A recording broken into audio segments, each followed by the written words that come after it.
Good morning, everyone, and welcome to the weekend update. It was another one of those quotation mark interesting weeks in the market. Big up days, down days, days where we had good action, and days where you didn't even know if the market was open, even though we had the indices up large, like on Friday. And this video is not going to be too long this weekend. I'm only going to go over a few stocks because this is an extremely uncertain market, and that is not uncommon, as I've said, for this time of the year.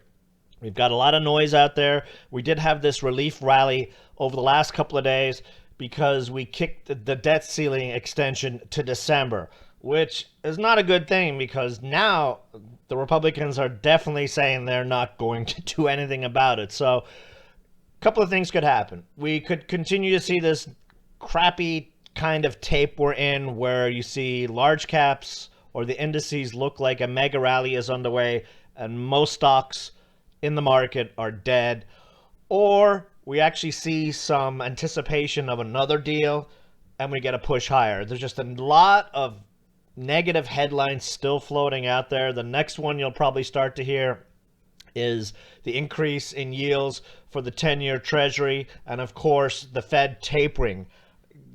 Bad jobs number on Friday, but it doesn't look, even though it's been 2 months in a row, that the market is pricing in the Fed doing nothing. All anticipation is that the Fed is going to start tapering and talking about tapering in their next meeting. That's November 2nd and 3rd. But, right now, this is a market that I am taking a day-by-day approach. I'm just seeing what the flavor of the day is, what the action is, and approaching that with swing plays that I essentially call conviction swings. Swings that I would be extremely upset with myself if I was not in them and they started to move. Swings that I'm okay holding for many weeks. Swings that I'm okay adding more on dips as long as I stay within my position limitations I give myself and my cash stance.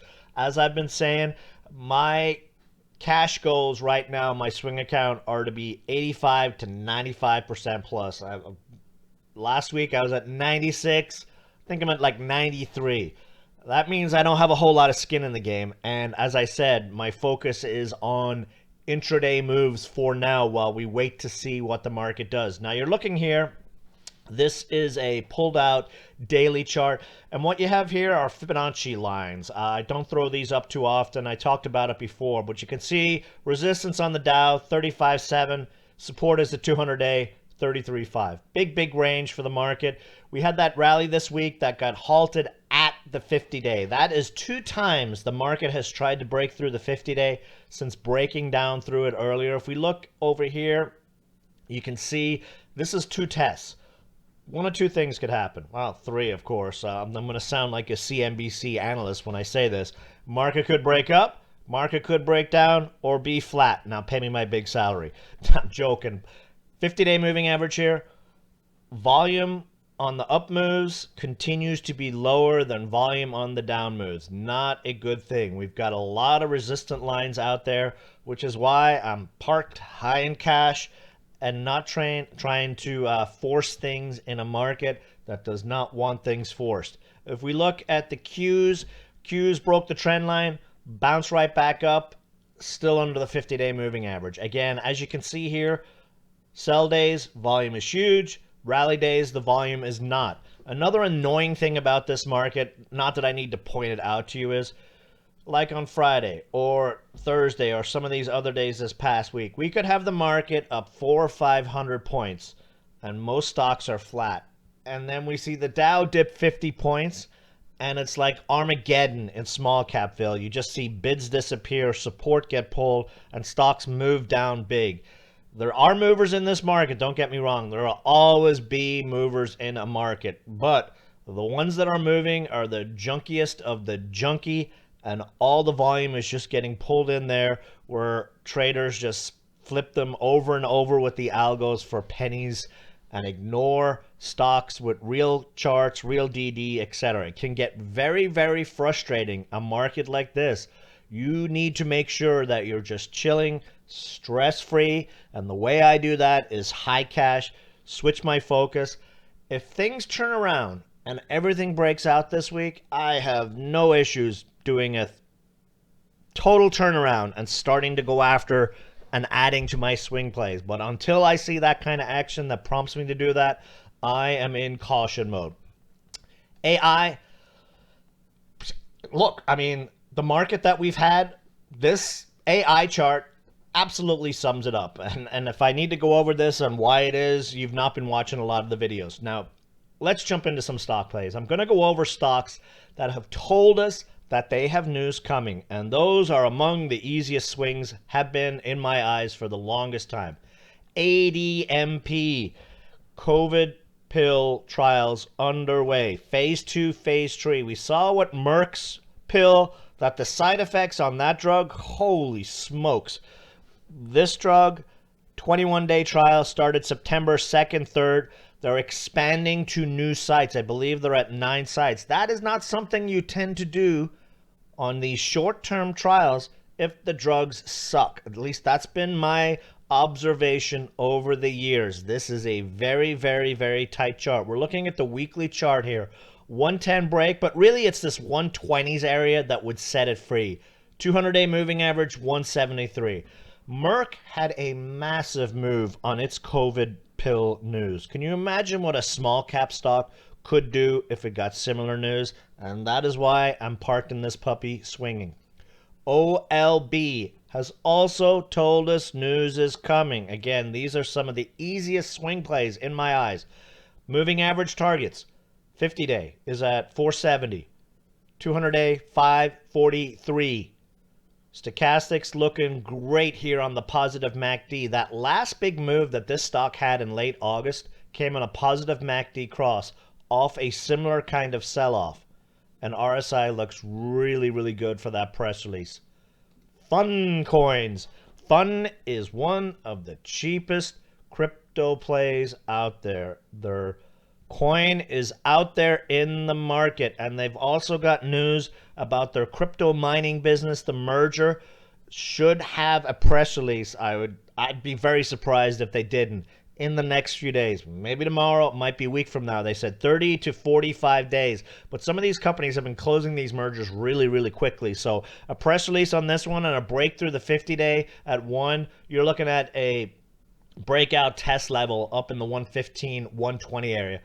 RSI, nice and low. Look at that. Stochastics in the basement, ready to turn.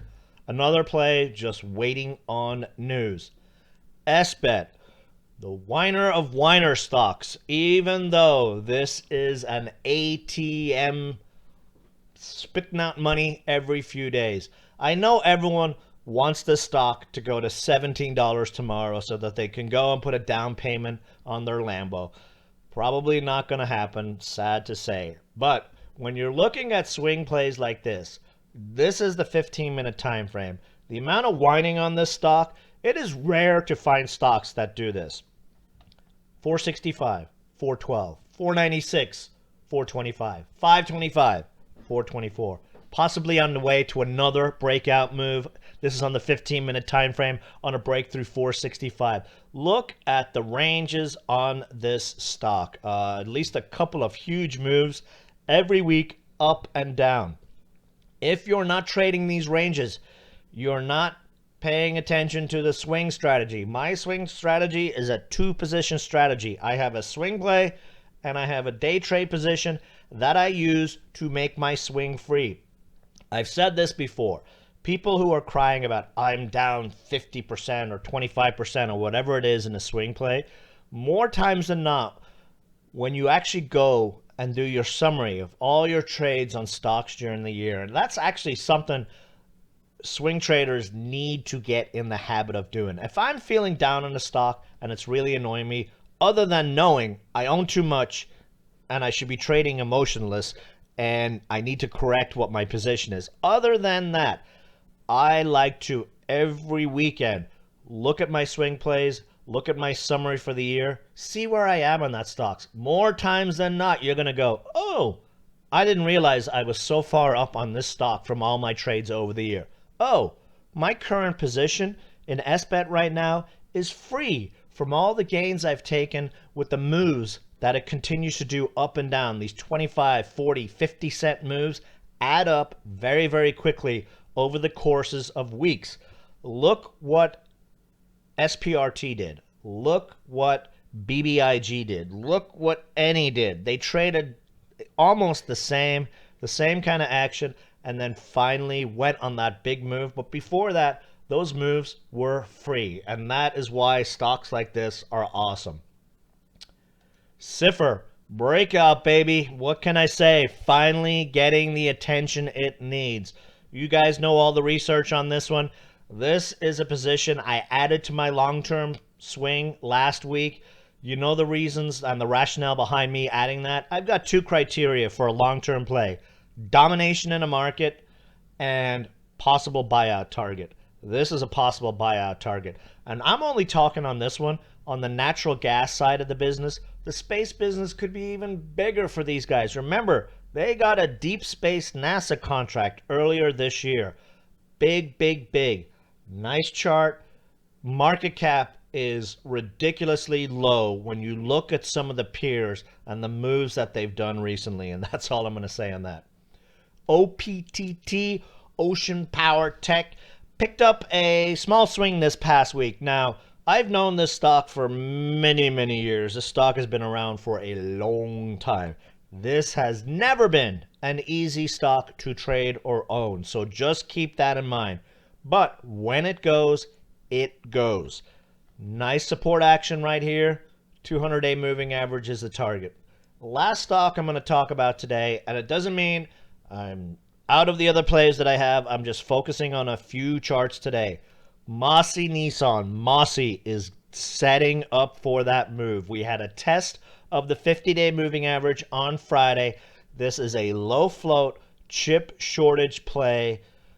Merger vote is Thanksgiving week, which tends to be a very bullish week for stocks over the years. RSI breaking 50. Positive MACD cross. Stochastics up through 50. The volume has not shown up here. The last time when the volume showed up, back in June, this stock went from 3 to 11 really, really quickly over the course of a couple of weeks. The volume has been MIA in this stock, considering all the news out there. When the algo gets flipped on, in my opinion, and it is a coming, this should be an extremely fun upside move on this stock. To the point, I actually picked up some call options on this one like I had done on SPRT a couple of weeks before that huge explosion up to the $50 level.